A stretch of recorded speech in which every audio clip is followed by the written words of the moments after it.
Welcome to పూరా local news.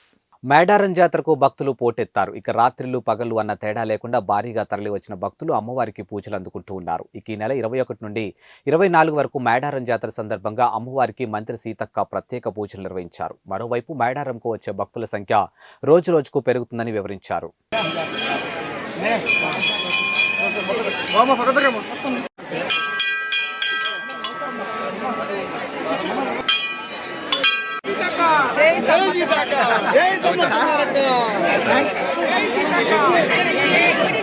జై Seethakka.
Thanks for watching Pura Local News. Your choice for local voice.